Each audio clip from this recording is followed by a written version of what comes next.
¿Qué nivel de impacto debemos exigir a nuestras gafas de seguridad para el trabajo? Sin duda, esta es la primera pregunta que debemos resolver cuando nos enfrentamos a la elección de nuestras gafas de protección. La normativa CE EN 166 establece los diferentes niveles o pruebas de impacto para cada protector, ya sea del tipo gafa con varillas, máscara o pantalla facial. Para el primer grupo, encontramos dos niveles. El primer nivel, de tipo S o de robustez aumentada, soporta un impacto de una bola de acero de 43 gramos de masa en caída libre a aproximadamente 6 metros por segundo. Lo encontramos principalmente en gafas de seguridad graduadas en industrias del sector de la automoción, sanitario y minero. Dentro de la gama Pegaso se ofrecen una gran variedad de monturas con lentes CR39 graduadas a medida y en lentes minerales.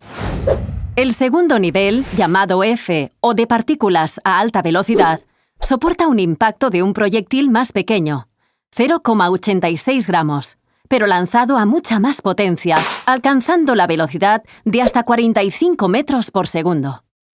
Es el máximo nivel que se puede alcanzar en gafas y es comúnmente usado en las mismas industrias en gafas neutras, es decir, sin graduación.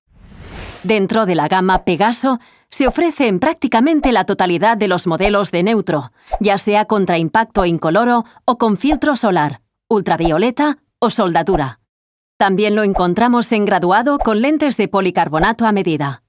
Subiendo en la escala, encontramos el nivel de tipo B o de alta velocidad a media energía, que aumenta la velocidad del proyectil anterior hasta los 120 metros por segundo. Este nivel se puede alcanzar exclusivamente en máscaras con banda elástica y es normalmente utilizado en trabajos expuestos a riesgos de salpicaduras de líquidos o metales fundidos y trabajos con polvo en suspensión que requieren mayor hermeticidad. Laboratorios, cabinas de pintura y trabajos de mantenimiento son usuarios habituales de este tipo de protectores.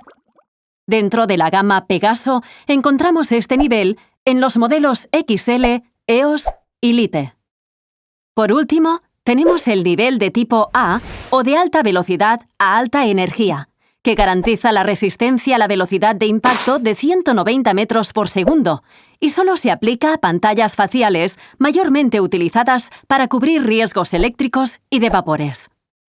En cualquier caso, si las condiciones de temperatura de vuestro entorno de trabajo difieren mucho de las ambientales, aproximadamente 22 grados centígrados, debemos exigir que la montura incorpore el símbolo T al lado de su nivel de impacto, que nos garantiza su resistencia a las mismas pruebas de impacto comentadas, pero realizadas a -5 y a +55 grados centígrados. Por último, decir que las pruebas de impacto se realizan tanto a las monturas como a las lentes, y que ambas deben llevar el marcado CE, siendo la menor de ambas la que aplica al conjunto. Es decir, si una montura va marcada F y sobre las lentes vemos una S, entenderemos que el nivel de impacto resultante es S. Para consejos más específicos sobre qué modelo es el más adecuado según tu actividad, contacta con nuestro departamento de atención al cliente y te invitamos a visitar nuestro próximo vídeo.